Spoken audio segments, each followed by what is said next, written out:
Hello दोस्तों, नमस्कार सबको। आज प्रकाश पर्व का कौन सा दिन? तीसरा दिन।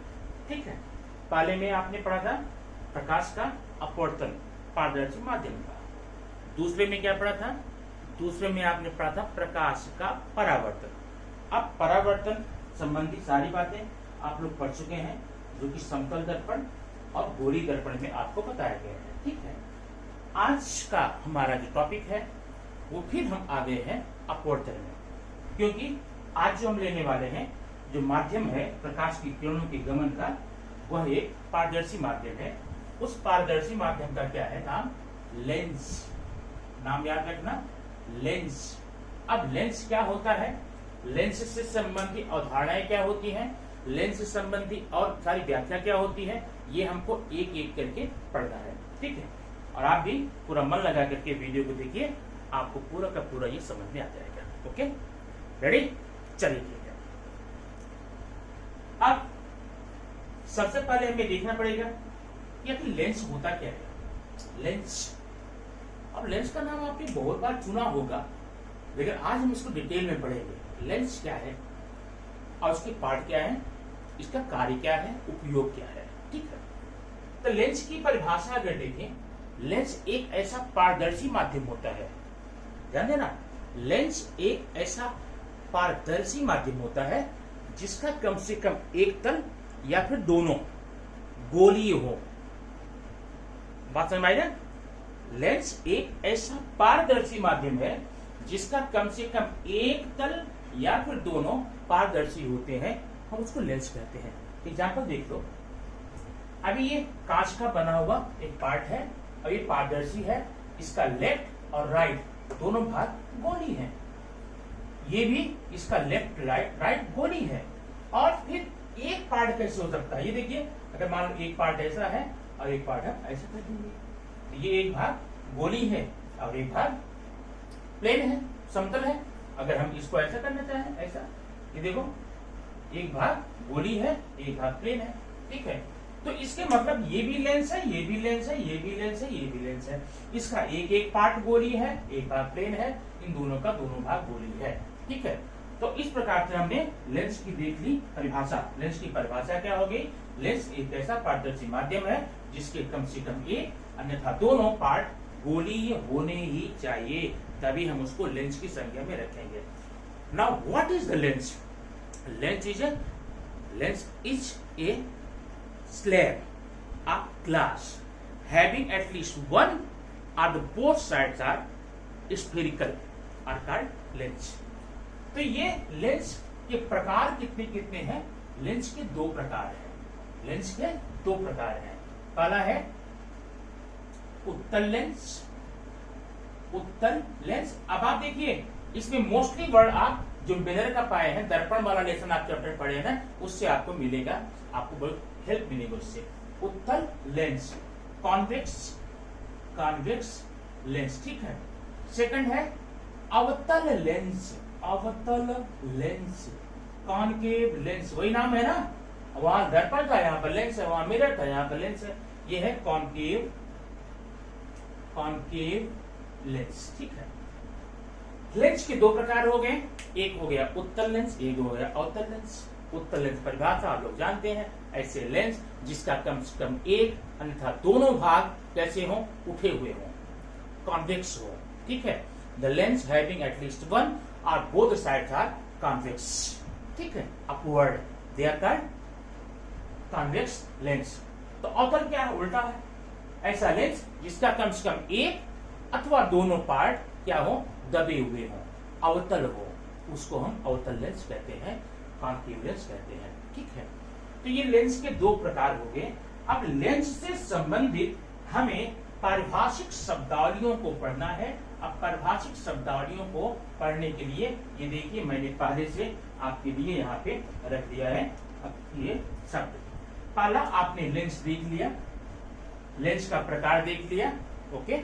अब अगला है वक्रता केंद्र, कर्वेचर सेंटर या सेंटर ऑफ कर्वेचर। ठीक है। इसमें देखिए, कोई लेंस जिस खोखले गोले का पार्ट होता है जिस खोखले गोले का हिस्सा होता है उस खोखले गोले का केंद्रक ही, उस खोखले गोले का केंद्रक ही लेंस का वक्रता केंद्र कहा जाता है।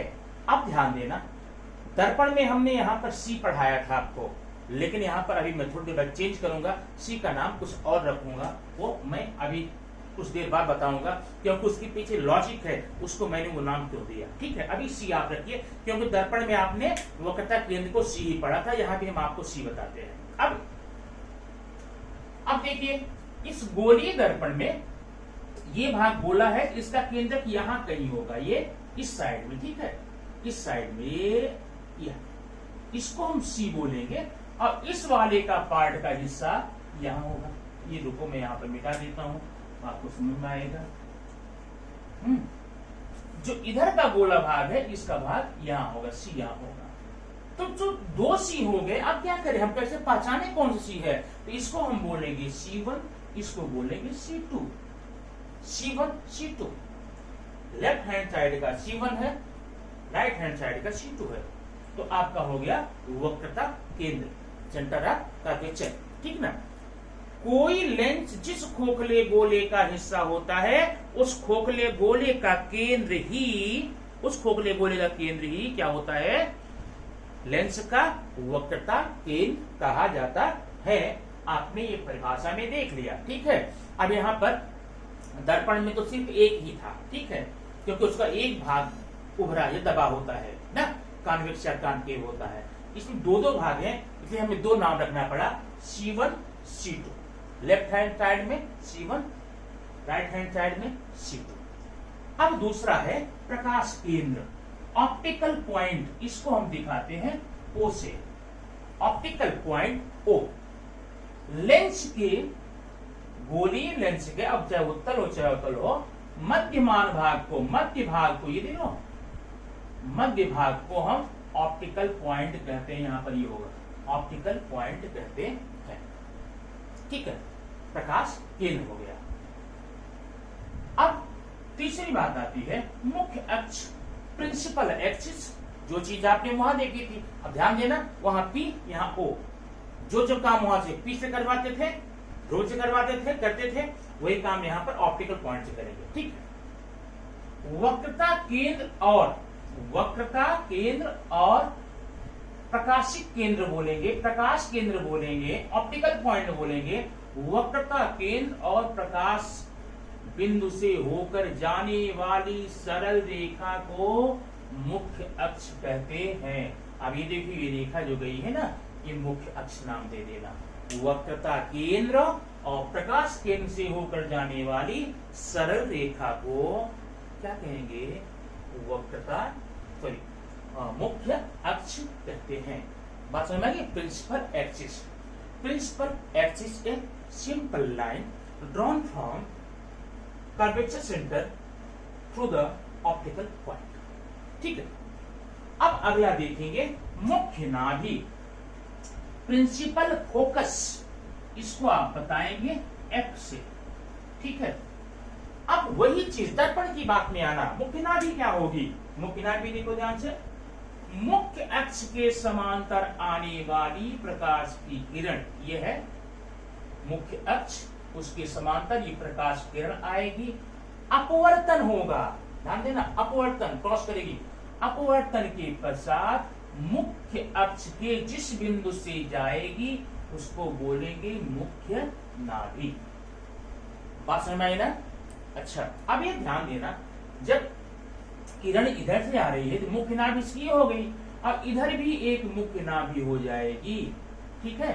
अब यहां भी दो पार्ट हो गए, दो पार्ट कैसे हो गए? ये F1, ये F2, F1 और F2, दो मुख्य नाभि, इधर भी इधर भी, है ना। अभी देखते हैं बाद में इसका क्या होता है। अब अगर आगे आप देखें तो जो R होता है, अच्छा नाभ्यंतर पर देख लो, नाभ्यंतर इसको दिखाते हैं F से। मुख्य नाभि और ऑप्टिकल बिंदु के बीच की दूरी को नाभ्यंतर कहते हैं, फोकस दूरी कहते हैं, फोकल लेंथ कहते हैं। ये देखो F1 F2 फोकल पॉइंट है, मुख्य नाभि है और F1 से O के बीच की दूरी नाभ्यांतर है, या O से F2 के बीच की दूरी नाभ्यांतर है, इसको फोकस दूरी या फोकल लेंथ कहेंगे। बात ध्यान रखना है यहाँ पर। अब देखो, जो ये वक्रता त्रिज्या है O से लेकर C के बीच दूरी, वह जो है O से F के बीच की दूरी की आधी है, बराबर है। माने जितना OF है उतना, जितना O से लेकर F1 की दूरी है उतना ही F1 से लेकर C की दूरी है। बात समझ में आई ना? मतलब OF1 की दूरी CO की आधी है, ठीक है। इसलिए अब इसको हम C1 नहीं बोलेंगे, 2F1 बोलेंगे, और इसको 2F2 बोलेंगे। अब ध्यान रखना यहाँ पर जो C1 C2 हमने वहां बताया था, अब क्या पढ़ेंगे, F1 और F2 पढ़ेंगे, ठीक है। तो अब आपने इसमें इन सारी बातों को देख लिया, यही शाब्दिक, यही इसके प्रश्न है, और वही चीज आपको अवतल दर्पण में भी दिखाई देगा, ठीक है। अब देखेंगे हम अवतल दर्पण, ये देखो अवतल दर्पण, उत्तल लेंस में परावर्तन के नियम, ठीक है। अब मैं यहां लिख देता हूं नियम। अब ध्यान से यहां पर देखना। नंबर 1, आपने दर्पण में क्या पढ़ा था, वही चीज हम यहां भी लाएंगे। दर्पण में ये पढ़ा था, मुख्य अक्ष के समांतर आने वाली प्रकाश की किरणें परावर्तन के पश्चात मुख्य नाभि से जाती हैं। वही चीज यहां करोगे। मुख्य अक्ष के समांतर आने वाली प्रकाश की किरणें अपवर्तन के पश्चात मुख्य नाभि से होकर जाएगी। नंबर 1। नंबर 2, माने जो समांतर आई वो नाभि से गई, और मान लो एक किरण मुख्य नाभि से आती है, ये देखो मुख्य नाभि से आती है, तो वो उसका अपवर्तन होने के पश्चात मुख्य अक्ष के समांतर जाएगी। हो गया। दोनों नियम एक दूसरे को अपोज करते हैं, दूसरे के पूरक होते हैं। माने जो किरणें मुख्य अक्ष से समांतर आएंगी वो मुख्य नाभि से जाएगी, और जो मुख्य नाभि से आएगी वो समांतर जाएगी। सीधी सी बात, इतना भी याद रखना। ओके, चलो तीसरा क्या है, तीसरा आपने वहां शिष्य पढ़ा था, यहाँ ओस पढ़ेंगे। प्रकाश केंद्र से होकर आने वाली प्रकाश की किरणें बिना विचलित हुए, बिना इनका अपवर्तन हुए सीधे उसी मार्ग से आगे निकल जाती हैं। ये आपका हो गया अपवर्तन का नियम, ठीक है। अपवर्तन के 3 नियम याद रखना, लेंस के द्वारा अपवर्तन के 3 नियम। पहला नियम क्या है, पहला नियम है मुख्य अक्ष के समांतर आने वाली प्रकाश की किरणें, मुख्य अक्ष के समांतर आने वाली प्रकाश की किरणें परावर्तन अपवर्तन के पश्चात नाभि से जाती हैं, और मुख्य नाभि से आने वाली प्रकाश की किरणें अपवर्तन के पश्चात मुख्य अक्ष से समांतर जाती हैं। प्रकाश केंद्र से होकर आने वाली प्रकाश की किरणें सीधे मार्ग से निकल जाती हैं। ये 3 नियम आपने पढ़ लिया, ठीक है। अब जरा देखेंगे इन अपवर्तन के नियमों का हम थोड़ा सा और विश्लेषण करेंगे, उसके बाद हम क्या पाते हैं आप बताते हैं। देखो ये मैं मिटा देता हूं,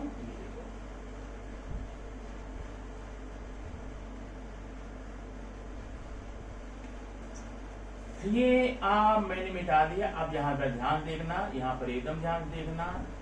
अब देखो जरा हम उत्तल लेंस में प्रकाश की किरणें कैसे गमन करती हैं, और गमन करने के बाद उनका होता क्या है वो आप यहाँ पर देखेंगे। देखो प्रकाश की किरण जब मुख्य अक्ष के समांतर आई तो नाभि से गई। एक किरण मैंने और भी लिया है, ये भी नाभि से जाएगी। एक किरण इस साइड से लिया है, ये इसका भी अपवर्तन नाभि से। ये किरण लिया, इसका भी अपवर्तन नाभि से, ठीक है। तो ये आपने क्या देखा यहाँ पे कि उत्तल लेंस के द्वारा, उत्तल लेंस में मुख्य अक्ष के समांतर आने वाली प्रकाश की किरणें, आने वाली प्रकाश की किरणें मुख्य नाभि पे जाके मिल जाती हैं। ओके। अब मिलने को हम क्या बोल लेते, अभिसरण, ठीक है ना, अभिसरण। और अभिसरण होने के नाते इस लेंस का नाम हो जाएगा अभिसारी लेंस ना। यही चीज वहां भी था, ठीक है। अब जरा यह देख लो, ये मान लो ये मुख्य अक्ष है, ठीक है।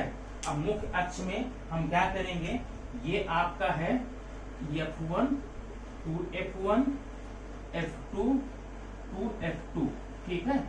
अब एक किरण समांतर आती है, इसका जो अपवर्तन होगा ना इधर होगा, ऐसे ऐसे ऐसे, ठीक ना, इधर से ऐसे, इधर से ऐसे, माने यहां पर अपवर्तन होने के पश्चात अपवर्तित किरणें फैलती हुई नजर आती हैं, और इनको फैलता हुआ देखकर ऐसा लगता है कि कहीं ए अगर पीछे बढ़ाया जाए तो कहीं एक बिंदु से ही निकल करके फैलती हुई प्रतीत होती है। आप देखो, उत्तल लेंस ने किरणों को मिला दिया था, मिलाने के कारण उसको हम अभिसारी लेंस कह दिए, कन्वर्जिंग लेंस कह दिए। नहीं, इसने किरणों को फैला दिया था, इसलिए इसको हम अपसारी लेंस कहेंगे, डाइवर्जिंग लेंस कहेंगे। ये किरणों को डाइवर्ट कर देती है, मोड़ देती है इसे ना, वो मिला देती है। तो अब ध्यान देना, यहाँ पर दो नाम हो गए। पहला नाम क्या हो गया, उत्तल लेंस को उत्तल लेंस भी कहेंगे, अभिसारी लेंस भी कहेंगे। अवतल लेंस को, अवतल लेंस तो नाम ही है, और अपसारी लेंस भी है। अवतल को कॉनकेव कहते हैं और अपसारी को डाइवर्जिंग लेंस कहते हैं, ठीक है ना। इसे कॉन्वेक्स और कन्वर्जिंग लेंस कहेंगे। दो नाम आपका हो गया। अब एक आप जब सोचिए, ध्यान दीजिए, जब हमने वहां पर पढ़ा था दर्पण के बारे में, उल्टा था। वहां पे उल्टा क्या था, वहां पर अवतल दर्पण अभिसारी होता था, यहाँ अवतल लेंस, वहां पर अवतल दर्पण अपसारी था, यहाँ पर अवतल लेंस अपसारी, उल्टा। वैसे ये भी है। अब दूसरी बात देखना, जी उत्तल लेंस का नाभ्यांतर यहां से हम यहां तक नापेंगे, देखो O से लेकर के F2 तक, ठीक है, O से लेकर के F2 तक, ये इसका नाभ्यांतर है F, और अवतल का नाभ्यांतर ये है, ये देखो, अवतल का नाभ्यांतर ये है, ये F1 के बीच में। चूंकि ये राइट हैंड साइड में है, इसलिए उत्तल लेंस का नाभ्यांतर धनात्मक होता है। याद रखना, उत्तल लेंस का नाभ्यांतर, focal length of convex lens is positive and focal length of concave lens is the negative, बाएं होता है। अब इस आधार पे अगर हम आपको बताएं कि उत्तल लेंस और अवतल लेंस में आपको अंतर लिखना है, right difference between concave and convex mirror, तो आप कैसे लिखेंगे? यहाँ पर ध्यान सुनो। नंबर 1, उत्तल लेंस के दोनों सिरे आपस में मिले होते हैं, सकरे होते, बीच में चौड़ा होता है। इसमें दोनों सिरे चौड़े होते, बीच में सकरा होता नहीं, बीच माने ऊपरी सिरे सकरे होते, बीच में मोटा होता है। ये सिरे पर मोटा, बीच में सकरा होता है। इसके दोनों भाग उभरे होते हैं, इसके दोनों भाग दबे होते हैं। उत्तल लेंस को अभिसारी लेंस कहते हैं, अवतल लेंस को अपसारी लेंस कहते हैं। उत्तल लेंस का नाभ्यांतर धनात्मक होता है और अवतल लेंस का नाभ्यांतर ऋणात्मक होता है। इतनी बात आपने यहाँ पर पढ़ ली, लेंस के प्रकार पढ़ लिया, ठीक है। अब लेंस का प्रकार पढ़ने के पश्चात आइए हम आप बताते हैं कि उत्तल लेंस के द्वारा प्रतिबिंब का निर्माण कैसे होता है। अब प्रतिबिंब का निर्माण होने के लिए दर्पण की ही तरह इसमें भी 6 कंडीशन है। There are 6 conditions for forming the image in the lens. अब कौन कौन सी कंडीशन है, एक एक करके आप यहाँ पर देखेंगे, ठीक है। नंबर 1, यदि वस्तु को अनंत में रखा जाए, अनंत पर रखा जाए, if object is placed at the infinity, तब क्या होता है? आपके दर्पण की ही तरह यहां पर होगा। अब जरा ध्यान से यहां पर देखिए, लेंस हमने यहाँ बना दिया, ये देखिए ये लेंस है, उत्तल लेंस है, बराबर है। ये इसका, ये आप बीच में एक डाइवर्टिंग लाइन करना, यहाँ पर O करना और यहाँ पर एक आप खींचना मुख्य अक्ष। अब देखिए ये O है, ये आपका F1 है, यह आपका 2F1 है, यहाँ पर F2 होगा, यहाँ पर 2F2 होगा, ठीक है। अब चलिए हम आप बताते हैं इसके द्वारा, अगर अनंत में वस्तु रखी गई है तो दर्पण कहाँ, दर्पण का वो प्रतिबिंब जो है लेंस में कहाँ बनेगा। तो जब अनंत में रखी गई है, एक लाइन तो आप यहां से लेंगे सीधा समांतर, वो जाएगी कहाँ, मुख्य फोकस से, ठीक है ना, प्रिंसिपल फोकल पॉइंट से। एक इस साइड से लेंगे, ये देखो, और ये भी जाएगी पर अपवर्तन बाद मुख्य नाभि से। इसका मतलब प्रतिबिंब इसका यहीं पर बनेगा, 100% यही बनेगा। तो जब प्रतिबिंब यहां बनेगा तो कैसा बना,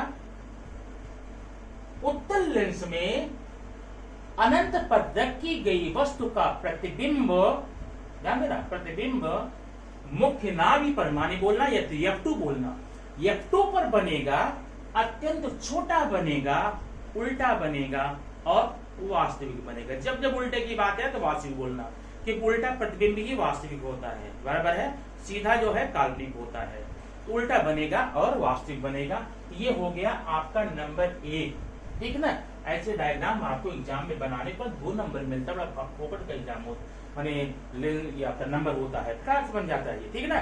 तो उत्तल लेंस में अनंत पर रखी गई वस्तु का प्रतिबिंब मुख्य नाभि पर बनेगा, अत्यंत छोटा बनेगा और उल्टा बनेगा और वास्तविक बनेगा। ये हमने देख लिया इस फिगर के माध्यम से, ठीक है। अब आइए देखते हैं इसका उल्टा कैसे।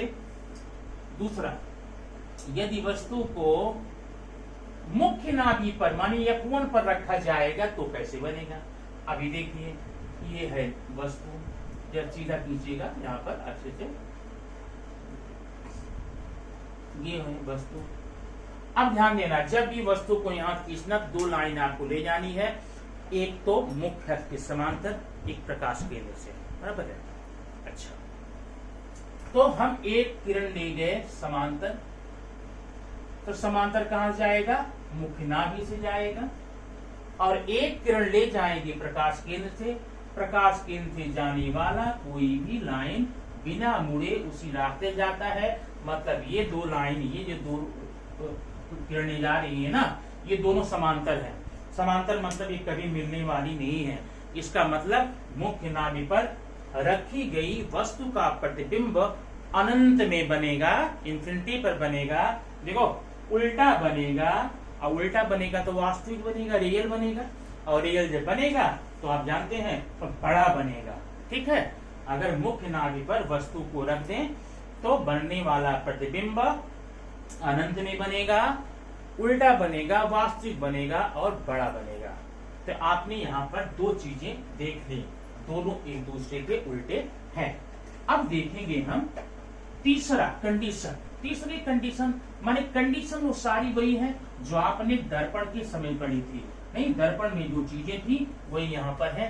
तीसरी कंडीशन है 2F1 के बाहर, बाहर माने परे, परे मान beyond, beyond 2F1, beyond centre of curvature, ठीक है। अभी देखो ये मैंने बनाया, यहाँ पर एक लेंस बना लिया है, और ये इसका मुख्य अक्ष है, ये इसका ऑप्टिकल पॉइंट है, एक लाइन बीच में कर ही देंगे आप यहाँ पे। ये आपका हो जाएगा F1, ये हो जाएगा 2F1, यहाँ हो जाएगा F2, यहाँ हो जाएगा 2F2, बराबर। आकृति आपकी हो गई। अब वस्तु कहाँ रखी गई है, 2F1 के परे, ये देखना, ये परे माने बियॉन्ड, बाहर, ठीक है ना, ये वक्रता केंद्र के बाहर रखी गई है। अब यहाँ पर आप कैसे क्या करेंगे आपको पता ही होगा। आप यहाँ पर ध्यान देना, एक किरण तो ले जाना सीधा समांतर, समांतर वाली किरण अपवर्तन के पश्चात जाएगी नाभि से, और दूसरी किरण आप यहाँ ले जाओगे किससे, किससे, मुख्य नाभि से।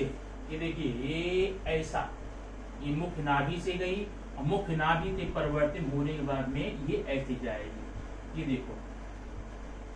हाँ, अब देखना 2f1 के परे रखी गई वस्तु का प्रतिबिंब f2 और 2f2 के मध्य बनेगा, बराबर है, उल्टा बनेगा तो वास्तविक बनेगा, रियल बनेगा, और साथ साथ थोड़ा बड़ा बनेगा।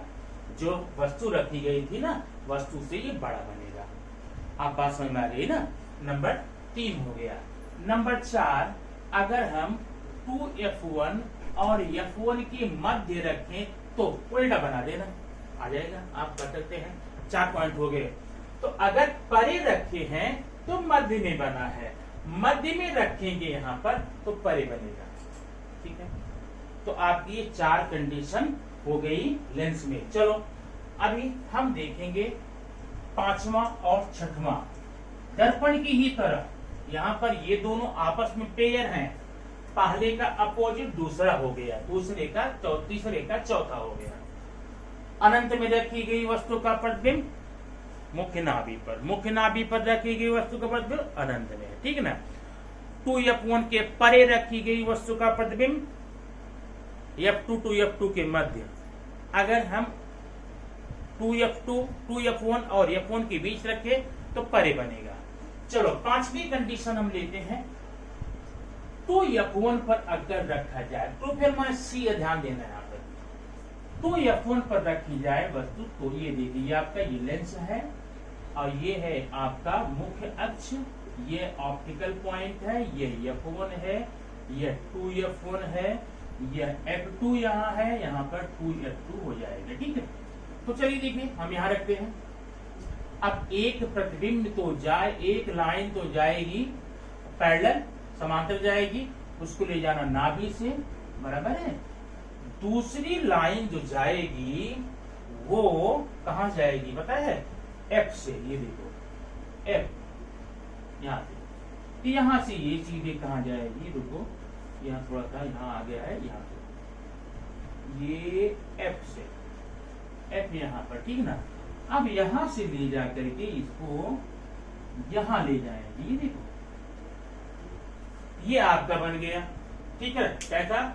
2f1 पर रखी गई वस्तु का प्रतिबिंब 2f2 पर बनेगा, समान ऊंचाई का बनेगा, 2f2 बनेगा, समान ऊंचाई बनेगा, उल्टा बनेगा और वास्तविक बनेगा।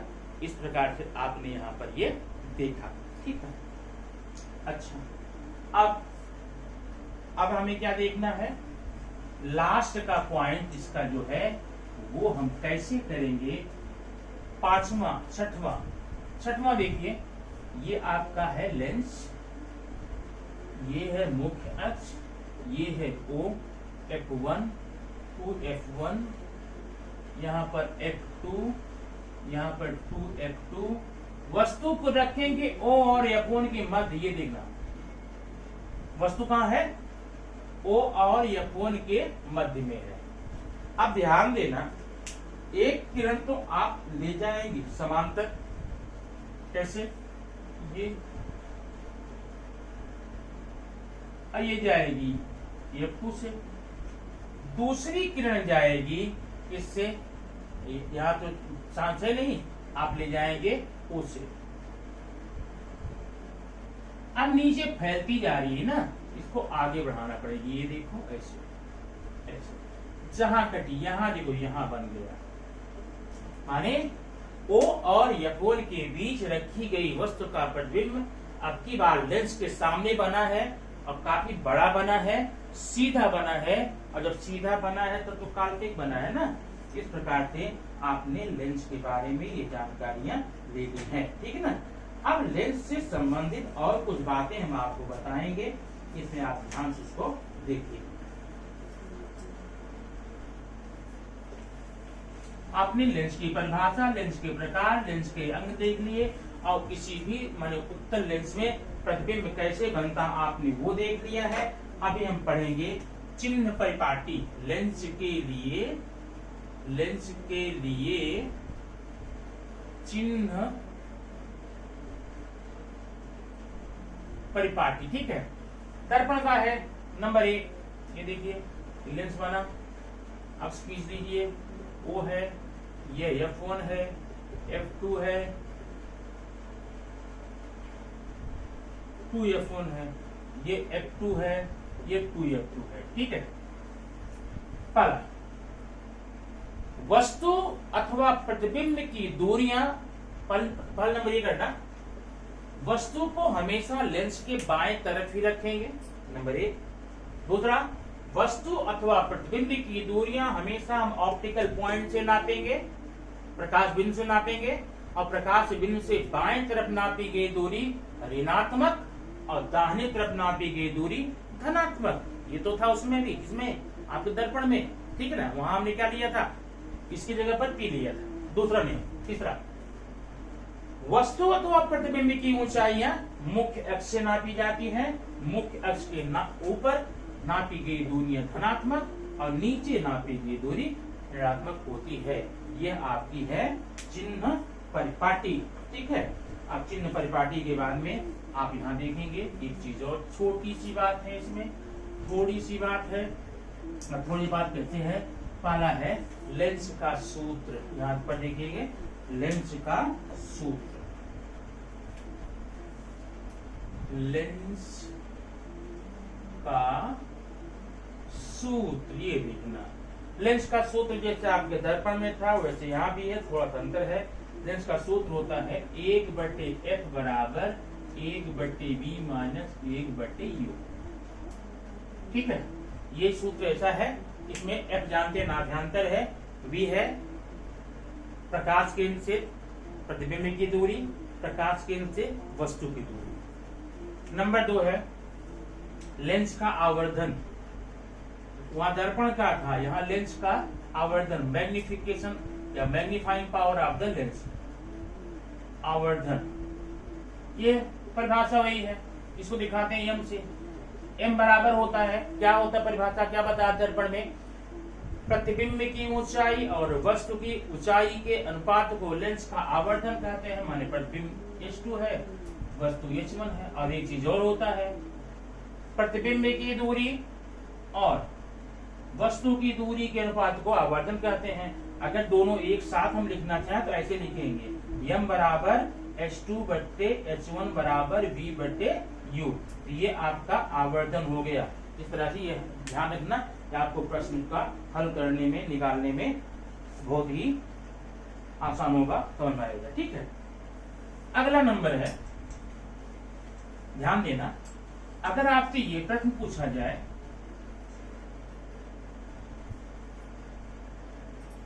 ये प्रश्न पूछा जाए, विभिन्न शक्ति वाले कई लेंस को एक साथ जोड़ा गया है, तो उनका संयोजन शक्ति, पूरी शक्ति क्या होगी। सिंपल क्वेश्चन है, कभी कभी डायरेक्टली क्वेश्चन आपके यहाँ एग्जाम में, एग्जाम्पल में नहीं दिया गया, इसलिए नहीं आप लोग करते हैं।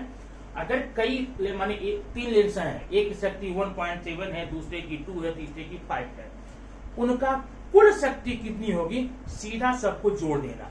पर ध्यान देना, अगर शक्तियां ऋणात्मक है तो ऋण लगा के रखना, धनात्मक है धन लगा के रखना। तो लेंस की शक्ति क्या होती है, लेंस की शक्ति बराबर होता है 1/f मीटर में। अब ध्यान देना, इसमें एक सवाल जब भी आपको लगाए, पक्का ये क्वेश्चन 1 नंबर तो 100% आना जाना है आपको ब्लैंक में ना। तो जब शक्ति निकालनी हो, पावर निकालना हो, यह आपको जब भी क्वेश्चन दिया जाता है सेंटीमीटर में ही दिया जाता है। पहला काम ये करना, उस सेंटीमीटर को आप मीटर बना लीजिए, तब इस सवाल को आप हल करेंगे तो आ जाएगा। एग्जाम्पल अभी आपको हल करके बताते हैं। इसमें आप किताब में दिया गया है, यहाँ पर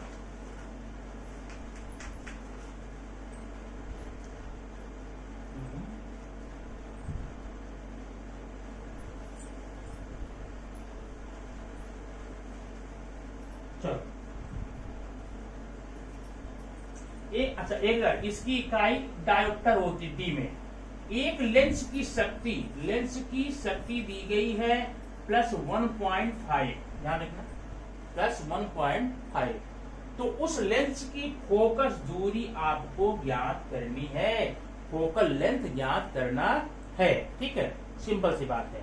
आप कैसे लिखेंगे, P बराबर 1/f मीटर में। अब P का मान दिया है 1.5 इक्वल टू 1/f ना, पूरा कर दो। f into 1/5 equal to 1, f equal to 1/1.5 हल करके निकाल लो, ये आपका आ जाएगा। और इसके क्वेश्चन का एक वीडियो में अलग से जितने क्वेश्चन यहाँ पे हैं कुछ और एक्स्ट्रा क्वेश्चन निकाल करके आपको मैं हल करके यहाँ पर एक नया वीडियो देना पड़ेगा, तब आप इसमें का सवाल को लगा सकते हैं।